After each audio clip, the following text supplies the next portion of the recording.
Guys, just a quick but very genuine thank you for the support and the response on Dick Campbell's interview. It's on track to become the best performing episode we've had so far. It was easily the least amount of questions I've ever had to ask in any of these. No complaints on my part though. If you've not tuned into it, then I would thoroughly recommend you do. It's very well worth a listen. To listen to a legend like that for an hour. Come on, you don't get that every day. Also, if you're not following us on the social medias, then what are you doing? We're on Twitter at Wheelenterview. You see a wee bit of the behind the scenes on there, a few football opinions as well. Just started utilising Instagram as well. It's the exact same username, so go and boost the following on that as well. And if you're listening to this on Spotify, give it a follow. If you're listening to it on YouTube, give it a subscribe. Keep it there so that the next time we post anything, it's there and it's waiting for you, and you don't need to go and find out anywhere else. Thanks very much, guys. Do enjoy this one. Of course, the first English manager we've had on. Tommy was a complete gentleman and he had a couple of funny stories to tell as well. Really enjoyed this one. Certainly feeling back to our best on here, so take it away. Ladies and gentlemen, we are a podcast of Anglophobia, no more. Tommy Widdrington, you're the first ever English accent we're going to hear on this actually. Apart from a few impersonations I may have done in my time, but I'm alright at them, so I'm going to stand by them. Of course, you're the manager of the famous Aldershot Town down in England's National League. How have the preparations been coming along, mate? Because your season's just around the corner, isn't it? Thanks for that introduction. I'm from not far over the border, to be honest. I'm from Newcastle, so a lot of people down the south mistake my accent for yours, would you believe? Oh. But having not lived there for 88 years, it might have mellowed a little bit. Anyway, obviously the preparations are done now in terms of, other than the last two, pre-game days. And on the whole, I'd have to say I'm reasonably pleased with the way things have gone. I certainly was happy with the business and the recruitment we did early on in the summer. Having known that we were going to lose one or two players who were really influential last year, I had to make a decision of whether to go all in for a one-off replacement in each player or to bolster the squad, give me a few more options. We went for the latter, to be honest. But we're really pleased with what we brought in. They've gelled with the group that we retained really well. And touch wood, as of now, we've only got a couple of lads not available to us for the weekend's game. You must like doing these things. I was actually quite surprised at how easy it was to find a lot of interviews you've done when I was doing my homework on you. Are you a fan of more fan media, podcasty things? Football isn't football without the fans, to be honest with you. I come from a part of the world where, it's, and as you do, it's more than football. At the end of the day, as Bill Shankly said, it's bigger than life in some places. It is what people work for and earn the right to go and enjoy at the weekend, where I come from. So I think involving the fans and people like yourself and other vehicles to get a little bit closer. I mean, I think they try their best at the Premier League level, but I understand it. You can't get as close to people at that level probably until you get into mainstream media. But I think what you guys are doing on the whole is really good. Everybody's entitled to opinion. Doesn't mean I have to listen to it. They don't have to listen to mine. So if anybody gets offended by anything I say, so what?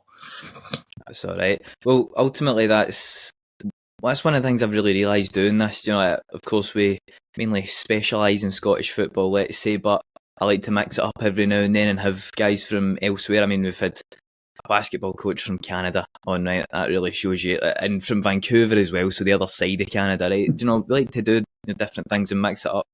I do have to ask though, see out of you and your wife, who's the ballroom dancer, right? Because well, the mum of my children wasn't a dancer, neither was I. Although I did come third in a world disco dancing competition when I was about 11, but it wasn't ballroom and Latin. So, neither of us can really claim it. He was a kid. He was our firstborn, and he was very, very energetic, typical. Like a meerkat, you used to put him in the back of the car, he'd fall asleep. As soon as that seatbelt clicked, he was awake. And we lived in an area near Stoke-on-Trent when I played for Port Vale. And our next door neighbour, quite miraculously, had a dance school. And they said, we can get the energy out of him because it's not just running around in energy. You have to count, think, timing and all of that. And he took to it. And when the choice came for him, for Kai, at about 12, 13, where he had a decision to make in terms of career path, which sounds crazy when you think about it, but he made it. He decided to not drop football, but certainly concentrate more on the dancing road, and thankfully he made the right choice for him.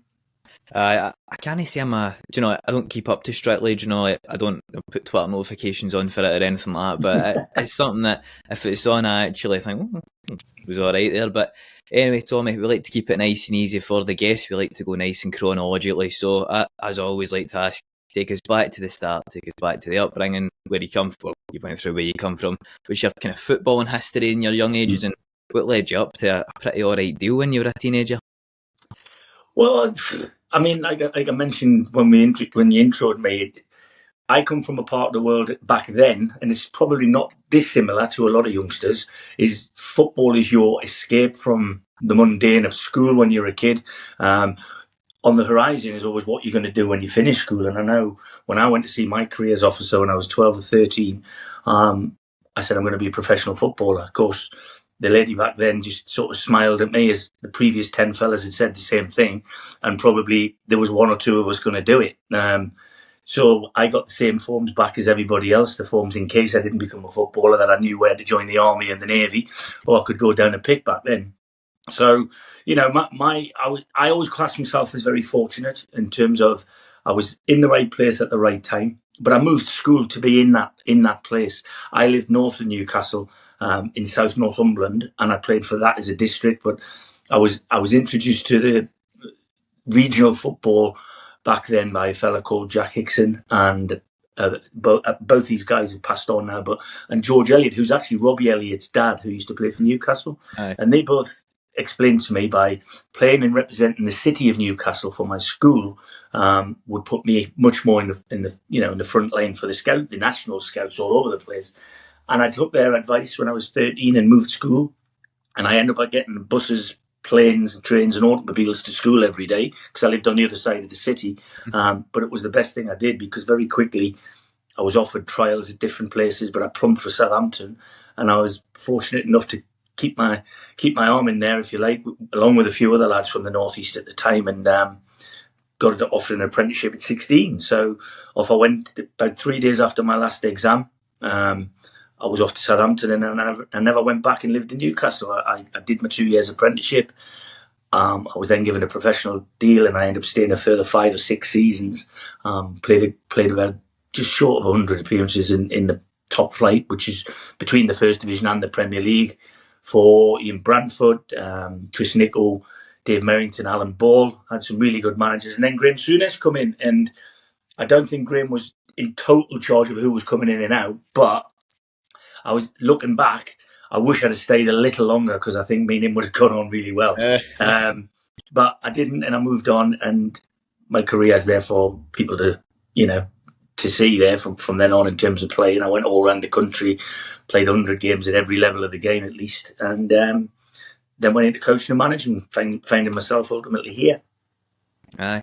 Well, there was a couple of guys that I thought were quite notable when you were coming through at Southampton. There was a little known, there was a fellow Geordie, I think he's Alan Shearer maybe was one of them, and there was a guy for Guernsey as well. I think he'd gone to play a few games for Southampton. Was it Matthew Tissier, something like that? Yeah. When you're coming through with two guys like that, of course, the record Premier League goal scorer and a guy that spent pretty much his whole career scoring worldies every week at Southampton. See, when you're a young guy coming through with fellow youngsters really at that time, where were you mentally? Like, put yourself back in your shoes at that point. Did that deter you? Did it motivate you on a wee bit? How did you feel at that point when you had these guys? Certainly didn't. Yes, certainly didn't. There was no deterring of any situation. Both the lads that you mentioned, as you've seen, their records speak for themselves. It was a privilege to play and train on a daily basis with both of them lads. Alan, I've known since I was a youngster. Him and his dad, and my father, up until very recently when Alan's dad passed away, have been really, really close, to the point where they met each other every Friday afternoon for a couple of beers in the same bar, in the same place in Newcastle. And that's something that, people don't realise that sort of bond that you have from being a young lad. And me and Alan aren't particularly close in terms of personal phone calls and that now, but if I met him in the street or in a pub or something, we'd be able to crack on and chat and, get on as well as anybody. Same with Matt. I do keep in contact with Matt. We're part of an ex-Saints group that play football together. We attend golf days, charity events and things like that, along with a multitude of other people who I could reel the names off and you'd know them all. But that's part of the game and part of the facet of people like myself who've been in the game and played at levels and played with players like you've mentioned. A lot of people like me and better players than me and players maybe not as particularly well known as me do a lot of that. And it goes a lot unseen. So again, giving a platform like this to talk about things like that, I think is a really good thing. Yeah, you mentioned there that you played under Ian Branfoot, so of course my knowledge is a lot more Scottish football than it is English football, which was part of the challenge of this. I was having to learn about new guys, new faces. I ended up on a Southampton fan forum talking about Ian Branfoot, and the two things that stuck out to me was that he wasn't particularly popular amongst the fans and that he played pretty crap football. Now, from what I was able to gather on you, Tommy, you were a bit of a destroyer player. Of course, you said that you certainly fancied playing for Graham Souness for a wee bit, which you unfortunately didn't really get the chance to do that. Did that Brexit style of football, if you like, that's what it's alluded to these days, did that benefit you at that time, would you say? You know what? I have I have a lot of sympathy for Ian Branfoot, because one thing I will say, of all the people I've played for in my whole career, that's from youth football through to senior first team football, Ian was a very good coach, very, very good coach. And I think a good coach is getting his thought processes and way of playing into the team. Now, the one thing he didn't embrace, which obviously bit him on the backside and cost him his job, I believe, is he didn't embrace the fact that Matt Tissier wouldn't be able to fit in a standard sort of, as you say, style of football, a very rudimentary style of football. And Ian stuck by his guns, which is what managers have to do. And he bit the bullet for it. But I don't think he does not warrant the criticism to the point it became, both when he was there and now, as you say. I tend not to read forums and things like that. For want of 1 week you're a superstar, next bloke the piece of muck on the bottom of somebody's shoe. But Ian shouldn't be decried as much as he was. He was a very successful coach at Reading and manager at Reading, taking them to Wembley. And he's, like I said, on a daily basis, he was a very good man manager to me as a young lad. He gave me an opportunity. After Chris Nicholl had given me the first opportunity, Ian carried that on. So, and people forget, Chris Nicholl had an unbelievable team of attacking style football, and Ian was chalk and cheese in terms of that. So the difference, when people want change, sometimes they've got to be careful what they wish for, because Chris was winning games 3-2 and 4-3, and but because he was a central defender, he didn't want that. He wanted to win 1 and 2-0 and 3-1 and things. And Ian did lock it up at the back, to be honest with you, bringing in people like Terry Earlock, and there was guys who were seen by the public to be a lot more roll your sleeves up and have a go, rather than the flair in the football that your Shannons and your Balls and your Keegans previously had been down there. So Ian was probably charged with that by the people above him, if I'm honest. And like I say, I'll back his corner, because nobody deserves the ridicule he got. Because ultimately he was, as a football manager, as I've learned myself, you're a custodian. You're not a fan. You obviously want the club that you're working for to be as successful as you can, as regularly as you can, and that means every Saturday and every Tuesday. But he didn't do anything that in his heart he didn't feel was going to be beneficial for Southampton in the long term. So now, like I said, I'm on the other side of the fence and I'm managing. I completely understand Ian's approach and his stance and the result, in terms of it wasn't a successful period of his career, but he worked really hard to get there, and he's one of very few English guys can actually say they've managed in the Premier League. That's interesting. I mean, more Scots than Englishmen have won Premier Leagues. That for me is the funny part. It's only two, isn't it? It's only Dalglish and Ferguson, and there's one man that takes most of them. But is there wee things there, actually, that now that you're a manager and having played under a lot of managers yourself in your career, are there wee things that you've taken from each of them? Like you say there, your approach with Ian, you even just understand it? Yeah. I mean, Ian reached out to me when I got my first manager's job, out of the blue. Don't know how he got my phone number or anything, but he just called me and asked if I ever needed any advice, and I had to give him a bell. Chris Nicholl was the same. Dave Merrington, who was a huge part of my youth and early pro career. I'm still in contact with him today. He's been to watch a couple of my games and poke me on the back in the director's box to tell me what I'm doing wrong and things like that. So, yeah, I mean, I try to deliver to the players that I'm, the manager of at any given time, the best of what I can remember and what I was given at the top level, and the least of what I was given by poor man managers. And that's what I learned. I think there's a great example of it. When I moved from Southampton, I moved to Grimsby Town. I really enjoyed my 2.5 to 3 years there, but I was a major signing at that time for them, coming from Southampton going to Grimsby. The manager was Brian Laws. He didn't stay very long after that because of an incident that happened before I got there, actually, in that him and another player had an altercation in the dressing room surrounding the tray of sandwiches and a punch to the jaw. So I wasn't even there when that happened, but you can research that and you'll know what I'm talking about. And a manager returned, a lad called Alan Buckley, who quite rightly is known as a legend in Grimsby, football. But I can say it now, and Alan can, if you asked him, you'd tell him the same. Alan was poor at man management in terms of the people that he didn't know. And he didn't know me. And he almost, I feel, resented where I'd come from and probably what I was earning, certainly the car I was driving, things like that. And that went against me when it shouldn't have done. But fairly recently, I went back to Grimsby and played in a Legends game, charity event, like I said. And Alan actually came up to me and apologised to me, which takes a lot. I mean, we used to, one thing about him, again, I'll have to say, whilst me and him didn't really get on, we would never go for a pint together. I completely respected and enjoyed his coaching, but I didn't like the way he managed me because he made me do things way above and beyond what I needed or should have done in my role as a footballer at that club.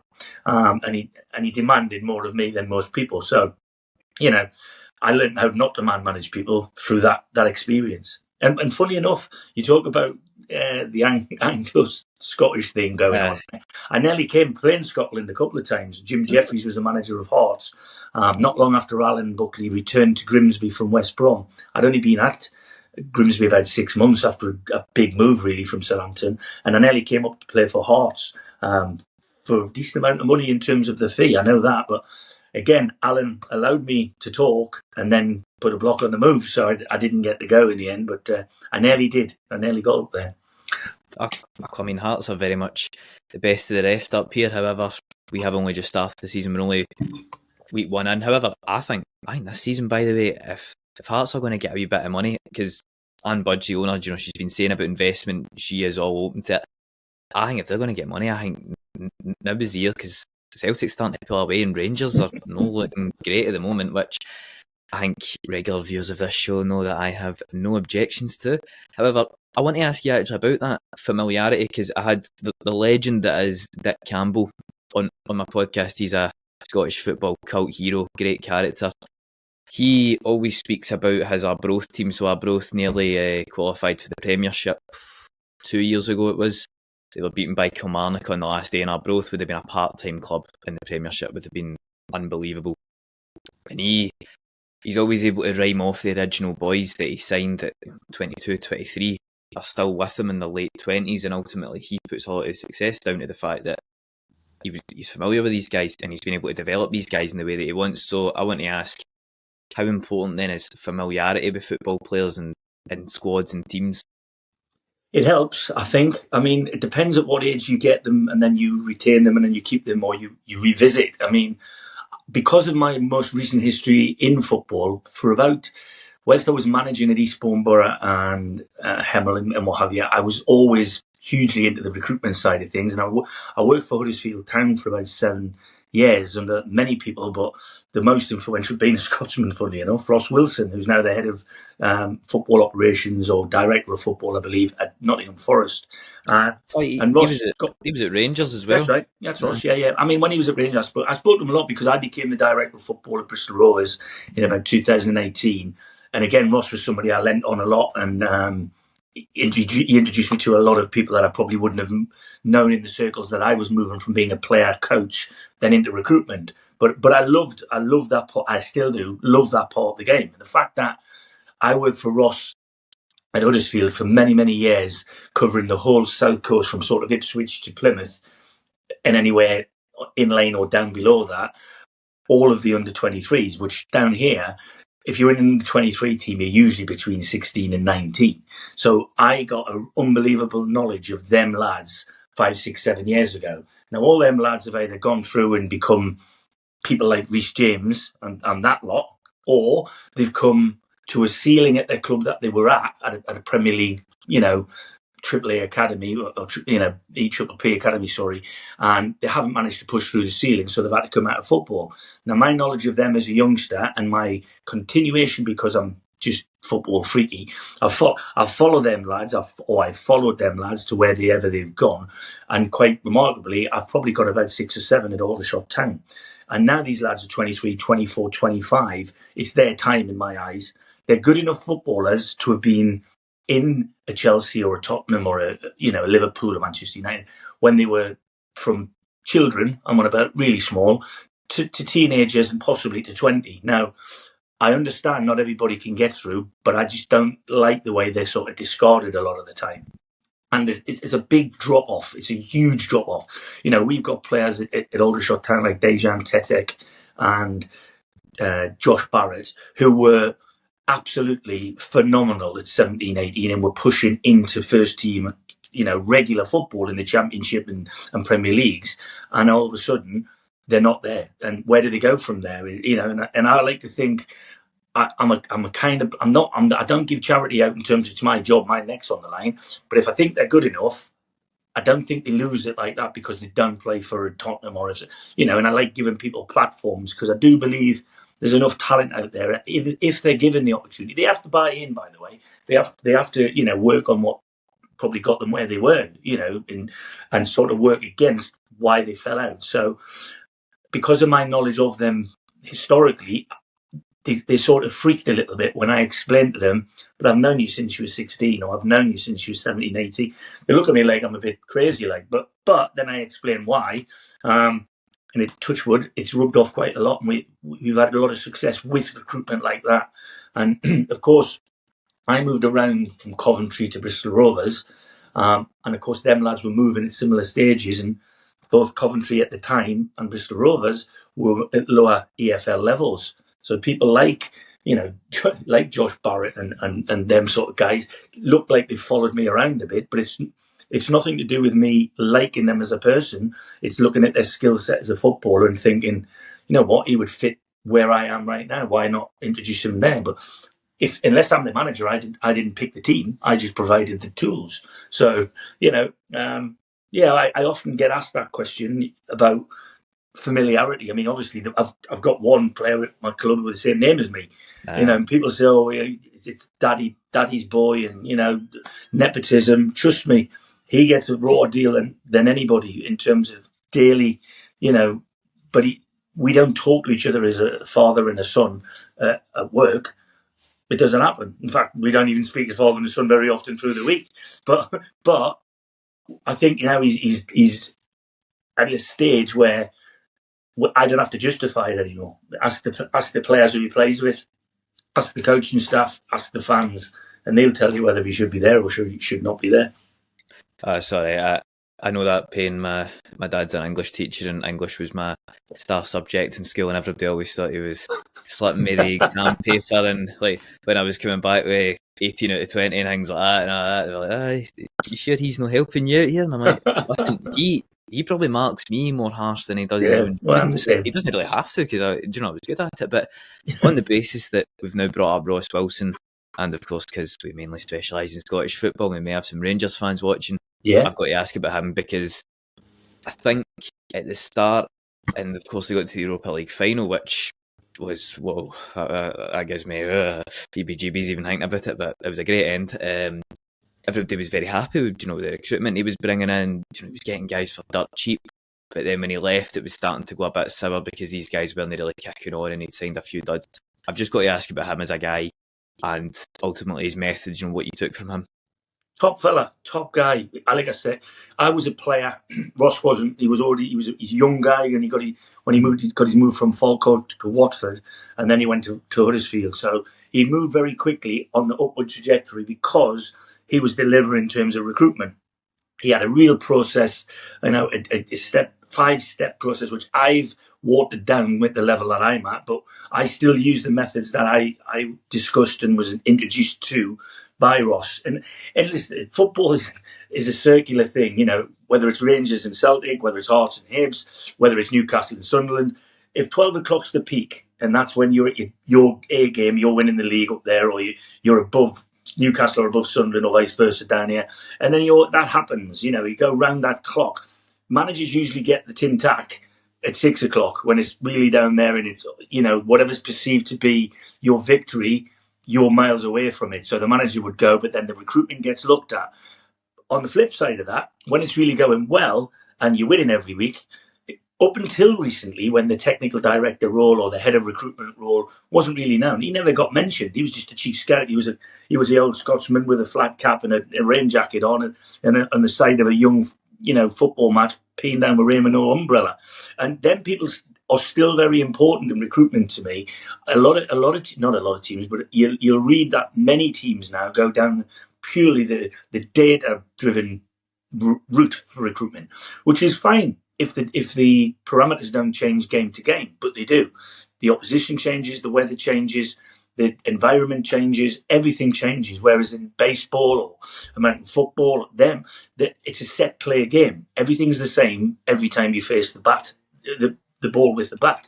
So I use data to a degree, but I only use it to bookend. So if let's say I want a centre forward. Now, there's that many centre forwards, but I can't afford all of them, obviously. So straight away, data will tell me I can only afford that many. Now, how many of them are going to be wanting to come to Aldershot? That many.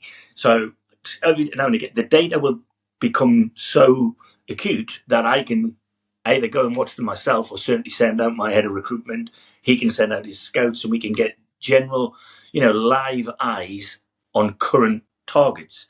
And then it's up to us to make them decisions. And I think and that's a process I learned under Ross, I'll be honest with you. So from that point of view, it's no different today. It's just, we've all got computers, we've all got, you know, instant access to what you believe is the correct information, but data isn't always correct. It's all down to live eyes, in my opinion. And if you don't go and watch them yourself, then you need to be able to trust somebody to send who you believe has your interested art as a recruiter, but also very similar eyes to you.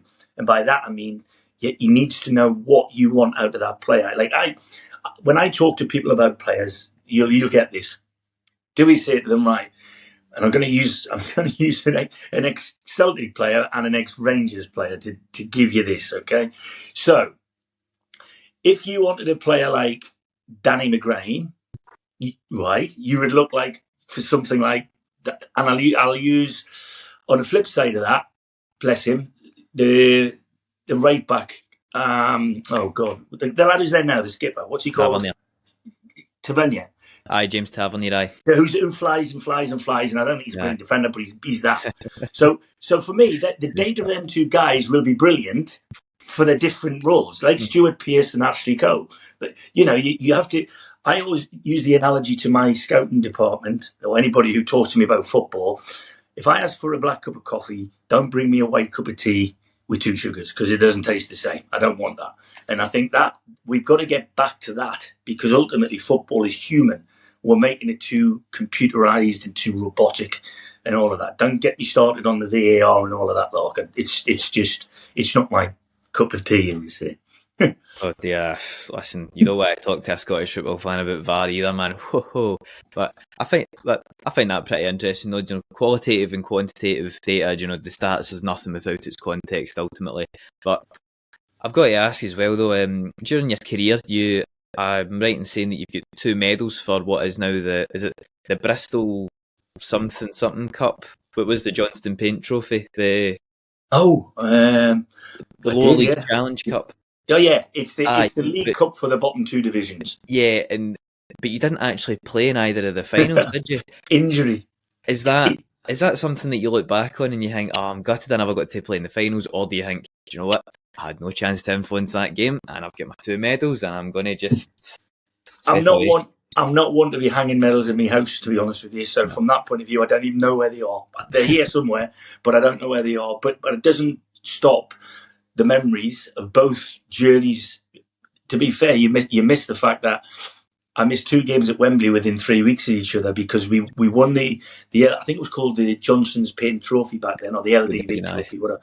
We played Northampton on the one weekend, and then about 3 weekends later we went back and played Bournemouth in the playoff final, and we won both games. And Kev Donovan scored in both, and I was actually doing the TV punditry in the box. And if you ever get view of that, when he scored against Northampton, he come running over pointing to me, which made my day, by the way, because I was gutted about missing it. But I'd had a back issue that the club, dawdled about fixing, and I didn't get fixed. So I didn't play any football the second half of that season. But I played my part up until about January and felt a part of the group. But it was the manager who wasn't particularly my biggest fan that I would say didn't go out of his way particularly to help me to get fit. Let's put it that way. But that was that one. The other one was I was at Port Vale, and I was the captain of the club as well at that stage there. And it was just one of them things. The manager had changed. My then partner, my then wife, wasn't very well, and I missed a couple of games. And the team did really well, and I wasn't any person that had a divine right to be playing. And the lads continued a great run that we'd been on, both in that cup competition, but also in the league actually, and done really, really well. And Nobby, Brian Horton, kept with the same team. He had the grace to tell me beforehand, which sort of softened the blow a little bit. But I was on the bench, I was the penalty taker that year, and they won by a penalty and all of that. And you can look back and go, oh, if this and if that. But I keep saying it now as a manager, it's a squad game. It's absolutely a squad game, and I think real footballers understand that. People in the game understand that. You cannot get through a season with 11 lads. You need a group now probably of 22, 23. But if you've got 14, 15 who the manager can turn to and go, I can pick you every week. And I always felt wherever I was one of them kind of players. So, yeah, you've just opened an old wound, but it doesn't hurt me too much now. Would that be right in saying that Port Vale was the place that you probably enjoyed your football the most? I mean, you were there officially in 3 different stints, but you were loan and then you went permanently and then you went back at the end of your career. Am I right in saying that? Is that an all right judgment? Well, the manager there, Brian Horton, who left me out at Cardiff, he signed me 3 different times and then signed me at another club. So he obviously seen something in me that he felt was needed in the pitch, which I think was probably him in terms of that old school, if you like. They call it the water carrier these days, but I was that way before there was a water carrier. So the guy who's the enforcer, the guy with a voice, the guy who is simple but dependable sort of guy, and I didn't mind that. Winding back to earlier in the interview, Matt Tissier states in his book, he'll say it every time he has an interview, he couldn't do what he did if he didn't have the people around him to do what they did. And I genuinely felt my role at Southampton was really important because it was to get it and give it to better players. As I went down the levels, with all due respect to the lads I played with, they weren't as good. So I was maybe judged as not being as good technically as I might have been thought to be, but I probably was better than the ones I was playing with. So it's all about levels and knowing where you stand in them levels. So, that's what I think. But Port Vale was brilliant. I loved it there. Really liked it. I moved. It was one of the few places I moved my family to, just south of Stoke-on-Trent. And I had a child there, was born there and stuff like that. So for that, there's a lot of really good memories there. I really enjoyed my football everywhere I went, I'll be honest with you, for certain periods. Hartlepool was excellent. Chris Turner was a great manager and moved midway through his season that we were definitely going to get promoted to move to Sheffield Wednesday. And at the age I was known as Grandad at 30 because I was the oldest guy in the group, but I just felt really confident there, and I didn't feel I could make any errors because the lads I had around me were really good, young, athletic footballers, and I was the guy in the middle, sort of orchestrating the music, if you like. So there's no one place particularly, although Southampton is where it all started, and of course it was at the highest level that I managed to play. That will always hold a little bit more sway for me, I think. I suppose you were also a good bit closer at home at Hartlepool as well, weren't you? You'd spent a fair amount of your career just as far away from Newcastle as you could possibly be. Yeah, you know what? I love Plymouth at that rate as well. I love going to Newcastle, but I've never thought about living back there since I moved when I was 16. It's strange. And now it's only my dad and an extended family up there in Newcastle. So it's one of them places. It'll forever always be my home, and I'm always going to be hopefully known as that lad from Longbenton, Newcastle, that went on and did this, that, and the other. But I live in Southend-on-Sea now, and it's been my home for 14, 15 years. So, yeah. Yeah, I went down, so don't judge me for my choice of English team, but so my English team is West Brom. Don't ask. I think it was a FIFA 15 career mode or something like that. I think it was because that was during a time that Rangers weren't back up yet, and Celtic should have been a lot further on, by the way, and the fact that we didn't kick on and make all the progress, like Rangers should never have had a sniff when they came back, and they didn't for several years, but Gerrard came in and they get closer, and then they got there. But I went down with my pal to the Sunderland game, actually, so we did get beat 2-1. That was unfortunate. That's my only real memory of Newcastle. We ended up getting a hotel in what we thought was Gateshead, and when I say Gateshead, I thought we'd just jump off the wee metro and we'd be right there. No, we ended up having to walk about like an hour down the road, so it'd be nice if Booking.com had specified a wee bit. Of course, nothing bad to say about the hotel. Lovely place. But we had a really Aldershot had one of their best days ever there at West Brom just last season in the FA Cup third round. We took 5,000 people up there after beating two EFL teams on the way and creating history by being the first non-league side to score 7 goals at Swindon. So West Brom will hold a big place in my heart. It was one of the. I will get a photograph. I haven't got one yet. There's a photograph of us as a group of staff and players sort of waving and clapping at our travelling merry men and women. Like I said, there was about 5,500 behind the goal, and it was something that I'll always treasure. It was a really good day for our club. Good, we've bonded over something. I'm delighted at that. I want to ask about the Salisbury City move, because you went there as a player coach. Of course, you would end up being the manager, and then things would go not just south for you, but south for the club in general. See, when you were in the negotiations about going there, was getting in as a player coach something that you had your sights set on, or was that just an opportunity that came up and you thought, let's go for it? Yeah, like I mentioned, I left school within 3 days. I was an apprentice footballer at Newcastle, so I've worked in the game at varying levels: apprentice, pro, coach, player coach, academy coach, all of that. It was always something that I felt I would go to eventually. It came around completely out the blue, and as many things like that, I mean, I just left Macclesfield and gone back to Port Vale for my third stint, as you said. And I was actually playing as a non-contracted player, which doesn't happen very often in the Football League, trust me. But then Salisbury came and made me a really, really interesting offer till the end of the season. And I spoke to the manager at Port Vale, which was Martin Foyle, and he went, look, take the opportunity if it doesn't materialise, because quite often back then and even still now, there'll be somebody throw a bit of money at a non-league club and it'll get excited for a little while and it'll all die down and it'll all go back to where it was.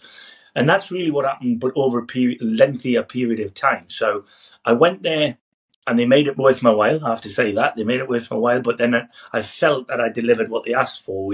The job was to stay in the division, and I was only playing at that time, but I was taking part of the training sessions.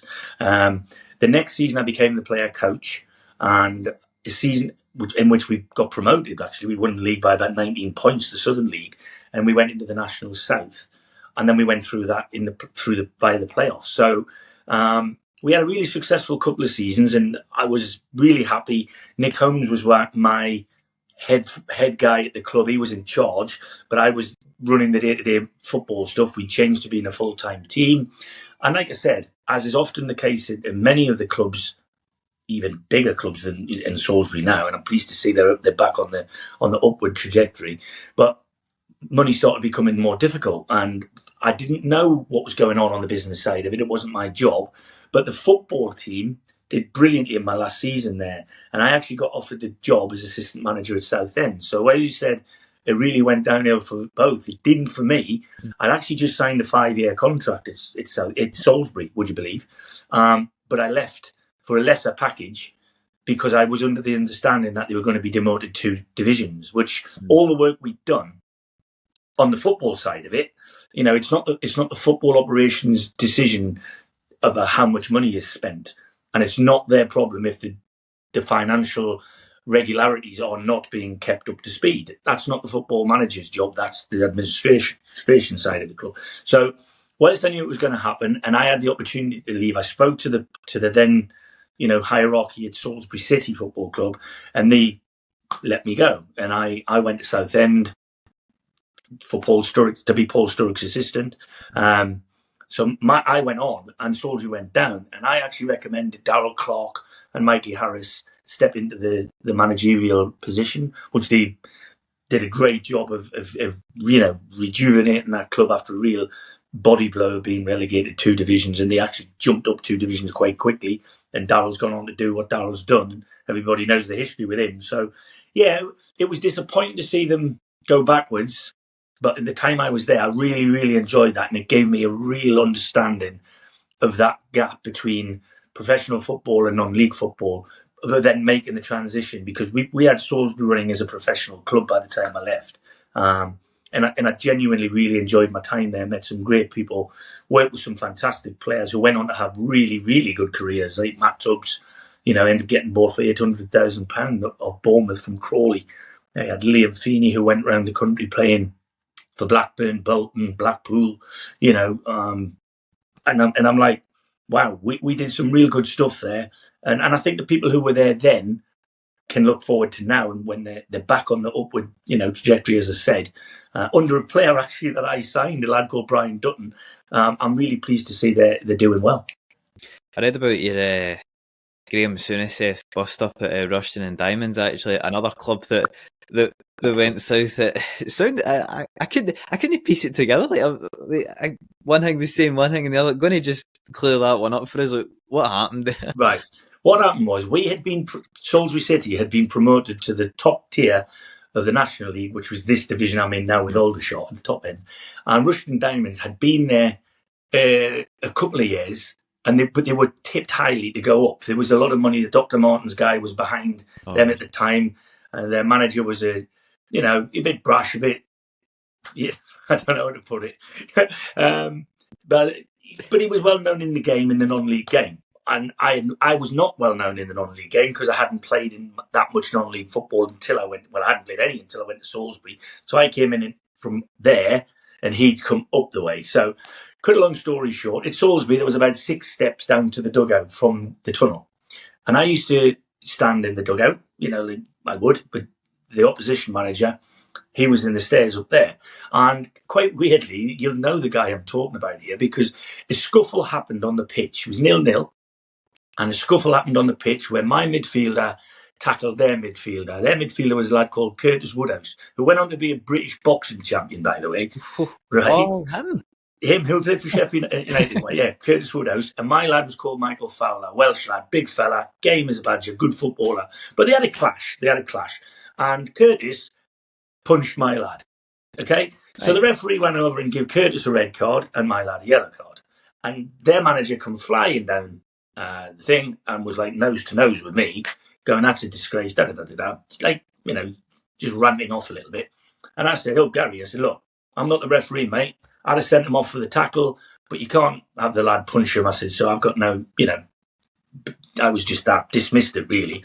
Anyway, they scored not long after, and he come running into my dugout, and he screamed in my ear hole, that's what it's like to be with the big boys. So I just, because we had just been promoted into that division, and they were quite well favourites to go up. So I didn't actually react, which people who know me now would think, how did you not react? But anyway, I didn't. And we went and did probably the best and worst thing that happened. We scored in the 91st minute at his end to equalise. So I did the old Mourinho, run through the dugout, celebrated with my players, so we drew 1-1. And as I'm walking back, I actually whispered in his ear, you've actually never been with the big boys, Gary, and walked past him. And he flipped. And that's what I said. There wasn't a swear word. I may have been a swear word, but there was any defamation of character or family, which he suggested there was. And anyway, I thought it had died down, but he had lost his cool a little bit. I could see that. We were walking towards the referee in the middle of the pitch. I leaned over to shake his number two's hand, and he pulled him away. And I went, "Come on, guys, we've both had a bit of a go." I put my hand out, and he stepped in front of me, and he put the old Glasgow kiss on me, as it's called. So he bopped me nose. It's still busted, and a couple of my teeth got cracked. But when I opened my eyes, he was about 30 yards away, so I couldn't do a lot about it. So it was one of them where he literally caught me cold. And what it was, I got banned from his ground, weirdly, but it happened on my ground. That's the strange part for me. But I was really annoyed with my chairman because we accepted that I wouldn't attend the game at their place, and I didn't do anything particularly wrong other than the chat that we'd had. Right. But anyway, as it was, he was on the phone to me the next day just asking me if I was going to press charges. I said, I've got nothing to do with it. It's on video. They'll do whatever they're going to do with it. But I think he ended up paying for my kids' Christmas presents that year, something like that. But, it's a story I've had to recall a lot, and it's spot on. There was no more than that. It was a daft incident that got him riled. I held my powder dry, and then his keg just blew off. That's all that happened. Right, well, we've got the next guest confirmed on this podcast, by the way, guys. It's going to be a slightly shorter one. It's only going to be 10 minutes long. You say there about Paul Sturrock. Of course, any Dundee United fans watching this will be very familiar with that name. He spent his full career at Tannadice. I thought it was a very interesting... You were let go because he wanted fresh impetus. I've never really heard of assistant managers getting let go by the manager if the manager's not going. If you know the history. So when I say recent history, that was in 2010 that we went there. We're now in 2024.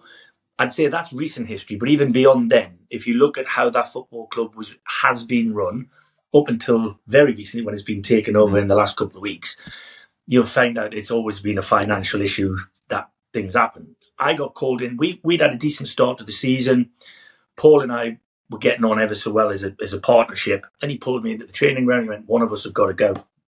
And he went, "I need the job." I went, "Okay." I said, "So do I." So anyway, he was a manager. I was the assistant. I went out the door and they made a player assistant manager. So they didn't actually give him my title, but they gave him first team coach. So me and Paul never fell out. I got on really well with Paul. Unfortunately for me, I met Paul at the beginning of his illness, which he's I don't know if people know, but I believe he has Parkinson's disease. And it really did impair him a lot in the physical sense, to the point where I would have to drive him everywhere, which I didn't mind doing. I was his assistant manager. I said to him, "If you need to go to Dundee, I'll drive you there. If you need to go to Plymouth, where your family is, I'll drive you there." But we used to live together in a hotel in Southend. So me and Paul, I've seen him many times since. I've invited him to games at Bristol Rovers, which he's come to. And the guy's a legend in the game. But that 6 months that I had with him at Southend, I wanted it to be a huge learning curve for me, because actually Southend, I can say it now, Southend approached me that summer to be their manager. And then Paul, I don't know how, but Paul ended up being the manager and I became the assistant manager. But the plan was to move Paul upstairs after a year and me become the manager. And it never happened. Hey ho, football, like I said, one day you promise this, the next day this happens. So, and contracts sometimes are only worth the paper they're written on. Well, you'd move on to Hemel Hempstead and you'd go to Eastbourne, which would probably be where you would totally establish yourself as a manager. I think we can comfortably say.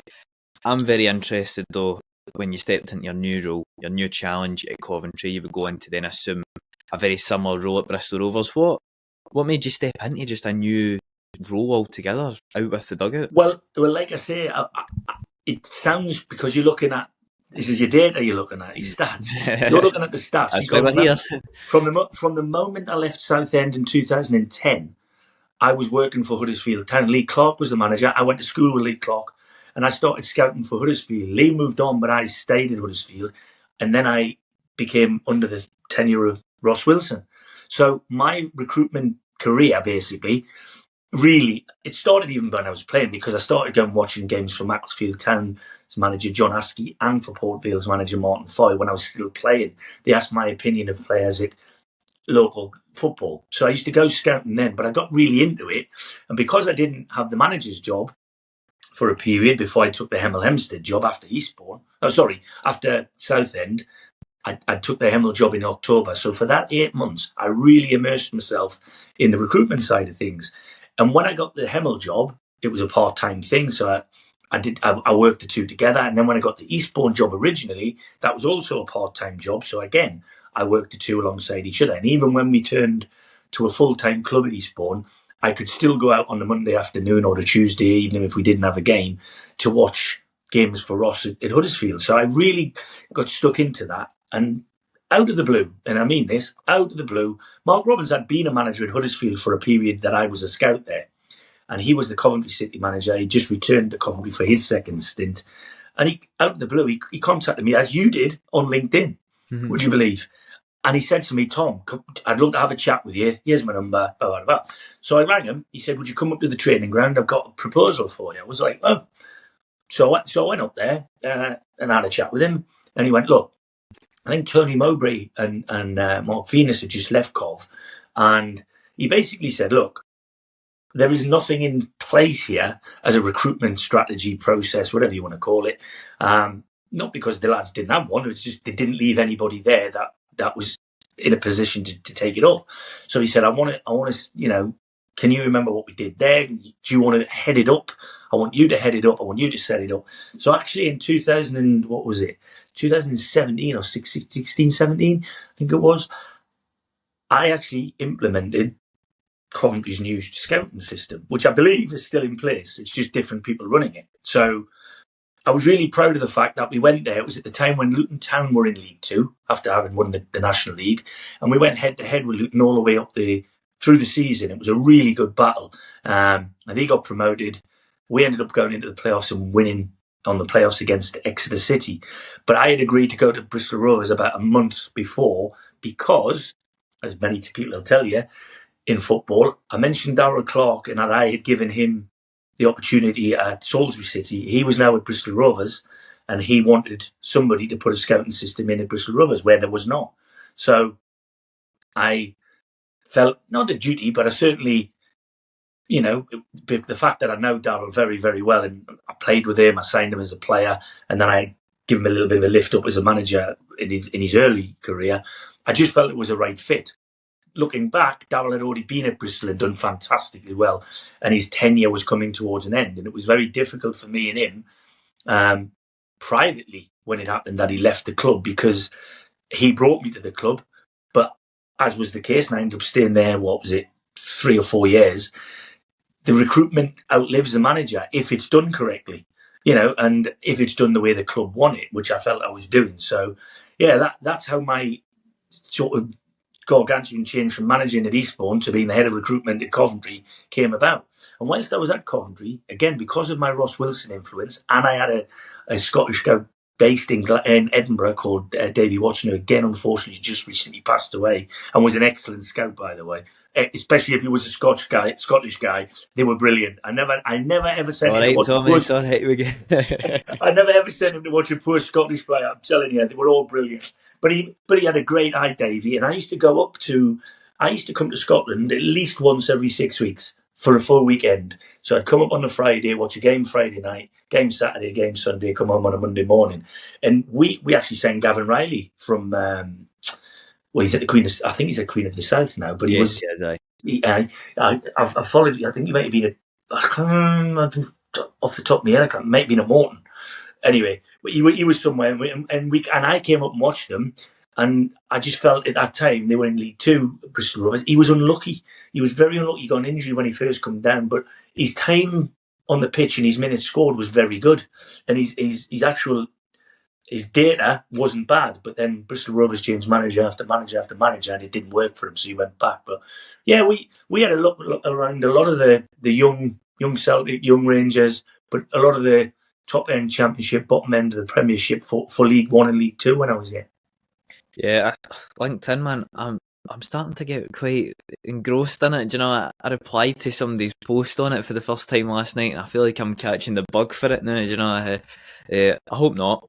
Personally, I mean, well, listen, it's landed us here, so I'm forever grateful for it, and I've started to maybe use it in slightly different ways now. So ultimately, promotion is promotion for the podcast, isn't it? I think it would be rather rude not to ask about one of the big... Well, I was going to say one of the big players at Bristol, but he wasn't exactly a player. He was the manager while you were at Bristol. You know what's coming, don't you? Depends which manager you're going to ask me about. Yeah, so it was quoted that you had a strained relationship with a little-known man known as Joey Barton, I think. Yeah, it would be really rude not to ask about your relationship with Joey Barton and how that went, because he claimed that there was no real connection between you, but I'm just going to say, as a Celtic fan, I'm going to just put it out there, I am not a big fan of Joey Barton. Whether that was on the pitch, whether it was him getting destroyed 5-1 off of Scott Brown when Brendan Rodgers came up, or whether it's the rubbish that he spouts on his podcast. Tell us about that one, will you? Well, it's a strange relationship because it's not a relationship, really. I mean, ultimately, the director of football, and I was also on the board of directors at Bristol Rovers, mind you, and I can say it now, it wasn't a unanimous decision to bring him in, all right? It was one person's decision, and that person had the majority shareholding of the football club at the time, so I had no qualms with the fact it is. But what I did say was the process that I had been employed to implement at the football club was never going to be used if that manager came in and got his way, which he would, which is a manager's prerogative, and I have no issue with that. So as soon as that happened, I knew I was going to have to make a step backwards.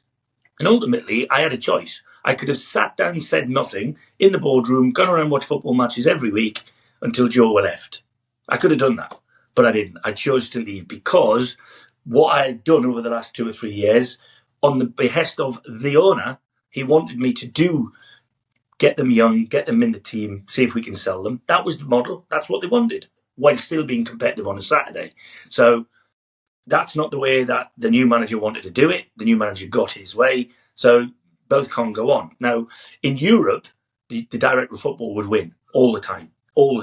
But in England, the director of football or chief, whatever you want to call them, it's still a fight in their way to show they will always outlive a manager, or they should, or their process should, because the manager quite rightly wants what he wants on a Saturday on the pitch.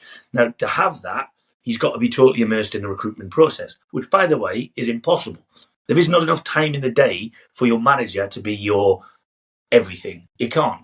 Gone are the days when that could have happened, because the world is much smaller. The shops are much bigger than which you're recruiting from in terms of players. And you need people, like I said, you need to trust other people's eyes. I had no dog in the fight to be the manager at Bristol Rovers, although I was offered it. I said, I'll take it until we get the right new one. And I took it for 3 games on a couple of occasions. And back then, everybody went, oh, yeah, you could do that. But it wasn't my thing to be the manager. Honestly, it wasn't. And it still isn't. Because I think I feel my influence is recruitment, and man management is much more suited to that role than the management role. But life takes you where it takes you. I decided to leave that football club, although they were streamlining anyway because of what had happened when the manager came in. The costs would have gone that way, trust me. We had a very, very rigid budget when I was there, and I know what it was. And there's rumours that the budget was blown out the water. Again, manager doing the right thing in terms of pushing as much as he can to get as much as he can to be successful. And if you say getting relegated with 23 games to go and then getting promoted is success, I'm not so sure. But listen, each to their own. I would never comment on him as an individual outside the game because I've got no reason to spin up a hornet's nest that there's not one there. We didn't have a relationship because we're very different people. Yeah, and he would end up assuming more of your role, wouldn't he? You know, he would end up, after you left, he would then take up the recruitment duties, which is just the way things pan out. He's not at Bristol Rovers anymore, so it's done, and he seems to have taken up a similar role to what I'm doing here. But anyway, I thought your Aldershot appointment was quite interesting because it was pretty much the day after you... Was there not a bit of a weird situation at King's Lynn? You thought you would be taking a higher up job in the club and you resigned as the manager, and then a day after you ended up at Aldershot. Am I reading that right, or is that...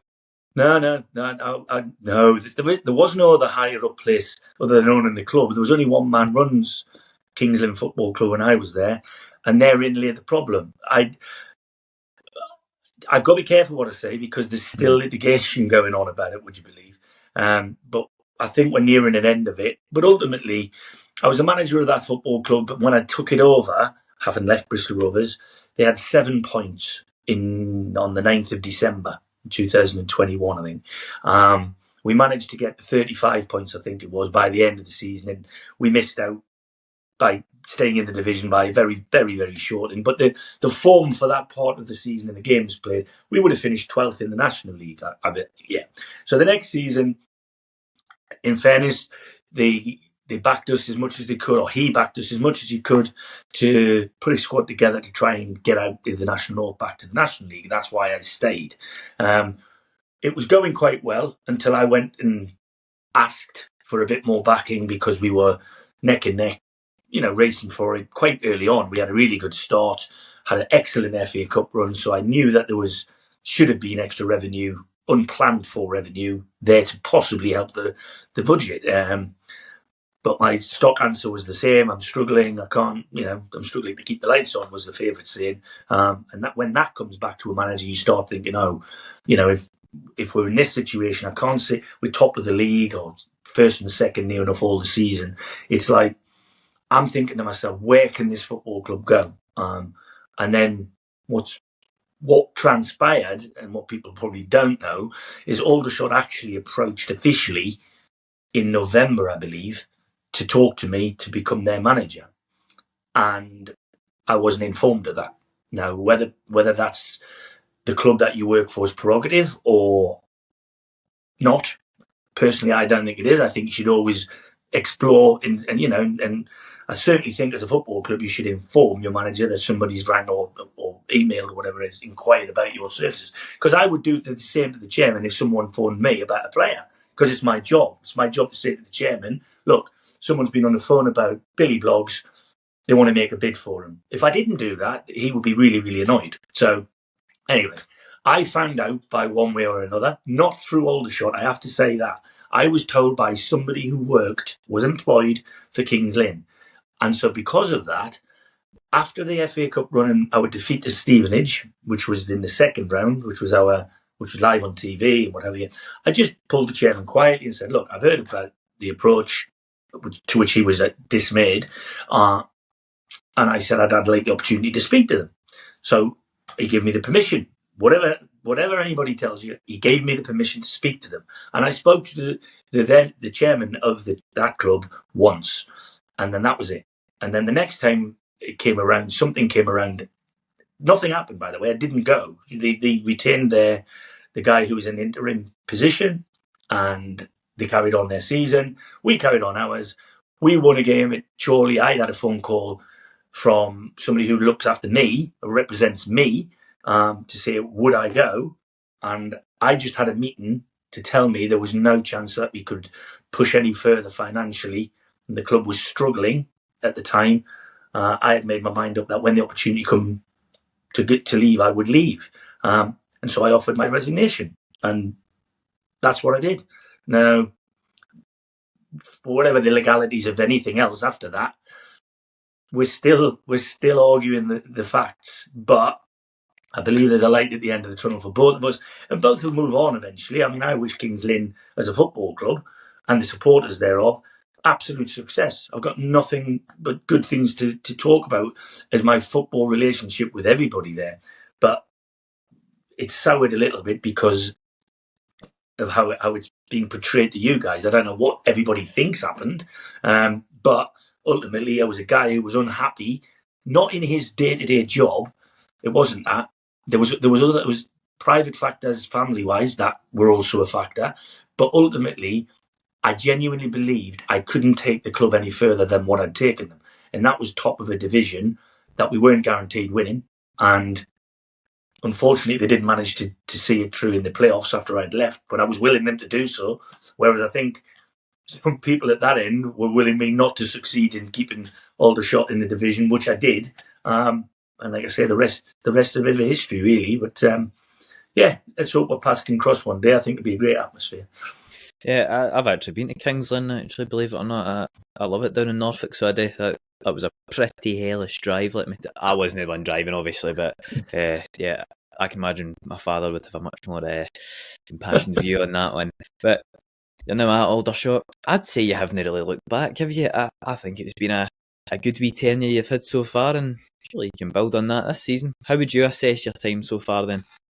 Yeah, when I walked through the door, I had one aim, and it was to stay in the division. We had 6 games. It was a group of players that I had not worked with before. I had to really impart my will, my desire, my character on a team in a very, very short period of time. That with a staff who had been on a downward trajectory for a very long time. I only brought one person in. That was Richard Dryden. That was after me offering the coaching staff that were there the opportunity to stay with me, because they did know the group, and I expected them to give me good intel on individuals and on tactic approach and all of that.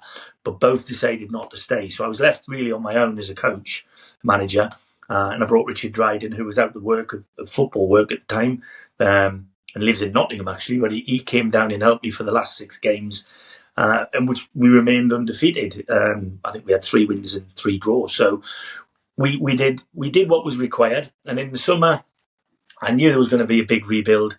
And I think anybody who's looked at potentially taking me as a manager will look and think, well, he wins football matches, but his recruitment hasn't been too bad, because player sales at every club I've been to that I can remember have always been fairly concurrent and happens, because I like to think my knowledge of players who you mightn't know will be far greater than my knowledge of players that you know. So everybody who watches everybody on the telly could pick the best players out and try and sign them, but that's not how we work. So, yeah, my 3 remits for the season just past were not to get relegated, to have a decent run in the FA Cup, and to make our home form better than it has been in the previous 4 or 5 seasons. So we lost 2 games at home. We got to the 3rd round of the FA Cup, and we finished 8th in the division. So from that point of view, we ticked all 3 boxes. Now, I haven't been given a specific remit in terms of definitives. I want to be in the playoffs, or we want to be promoted, or we want to win the league. But obviously, the expectation from outside the authority above me will be that we want to push on. We want to try. There's been player sales, whether the numbers that were reported as to what we received were correct or not, we've sold players that we didn't buy. So the club have made a bit of money. But like I said, from outside looking in, when I joined the club, it wasn't doing particularly great the previous 3 or 4 seasons. The crowds were down. The form wasn't great. The FA Cup runs had not been there. So if people have been putting money into that club, I completely understand if they're getting paid back. I don't know, but what I can say is there hasn't been a massive increase in what we've been given to get at this season. So the recruitment, again, has to be canny, and it has to be clever. And again, you need, as Alan Ball used to say, I don't believe in luck, but I believe you need a bit. So from that point of view, that's where we are. But I'm confident in the recruitment we've done. I'm certainly confident in the way we set the players up and prepared them for the season, and I can't wait for it to get going. We've got one of the favourites, if not the favourite, in terms of just been demoted from the EFL in Forest Green Rovers at home on Saturday. We're expecting a really good crowd, partisan, I hope, in terms of home against away. But we're looking forward to getting the campaign underway. What will happen is we won't win the league on Saturday, and we certainly won't be relegated. But people's expectations will move on the first couple of games. But I always say, after about 10 games, the league will take shape, and then I would say you'd have an idea of where everybody's going to be roughly there or thereabouts. Well, Tommy, we've been happily talking away actually for just over an hour here. Feels like 10 minutes, so it does, but I'll not take up too much more of your time, mate. I've got one more question, and it's a question I like to ask everybody. So let's say, theoretically, we come back on the 7th of August 2025 and we do a round 2 of this, and I ask you, Tommy, see, since the last time we spoke, have you done a good job? And you tell me, Charlie, I have done a good job. And I'll ask you why. So in a year's time, what looks like a good job to you? Well, I think we've stabilised the club last season, but stability remains that if it's a continuous thing. You've got to be careful what you wish for, because if same with success as failure, in my opinion. If you jump too quick, you'll fall back or you'll keep sliding. So from that point of view, as long as we don't stand still and we keep moving forward, because if standing still in football is not a possibility. You're either moving up the way or you're going down. It's my clock thing, 12 o'clock. Mm-hmm. We're not at 12 o'clock. You know, I think I picked the club up at probably 25-2, so on the 7. And I think we've got them to around about the 9. If we can get them further on that, the momentum keep going that way, so my pointers keep going towards the 12. If I'm between 9 and 12 this time next year, then I'll be pleased, because, you know, like I said, we had some historical moments the season just gone, memories that some Shots fans will probably never relive. I mean, the FA Cup's 152-year-old, and it'll not be broken in my lifetime, our performance at Swindon. Just won't. A non-league team will not score 7 goals at a Football League team. Won't happen. So 4 as well. Yeah, 7. Yeah, that was my fault. 11. I changed off. We were 7-0 up. We went 8-0 and we got one choked off, which was Miles onside. Wow. But I took 5 players off, and they scored 4 goals in the last 10 minutes. So that I put that down to me. The players did a remarkable job that day to beat Stockport, who went on to be the League 2 champions over 2 games in the FA Cup. That'll never happen again because there's no more FA Cup replays. So there's history made into. Well, there is for all the. There is now actually. I seen a tweet about that this morning. Somebody saying the FA Cup replays are on today for all the wee part-time teams, the guys that are working 40-hour weeks. But because Jurgen Klopp and Pep Guardiola have moaned about it, there's none now, and there's no chance of taking a replay back to Anfield or wherever and getting a big payday for you guys. So I know. So there's 2 historical moments then. Of course, the fact we took 5,500 at West Brom, that sequence of games will forever be etched in the history of Aldershot Town Football Club. But I want to give them more. I want to give the punters more. I think the fans are fantastic. You know, at the end of the day, I make this. I really believe that. I mean, Aldershot Town, the town of Aldershot, is where the British Army went to war twice, and I don't want them to go again. But the people and the feeling of the town is very similar towards the football. They're passionate about their football. They love their football, and they've come in their droves to support us. So I genuinely feel we've got a good thing going, and I want to continue it. Hence why I've agreed to stay for longer than I did originally when I got here.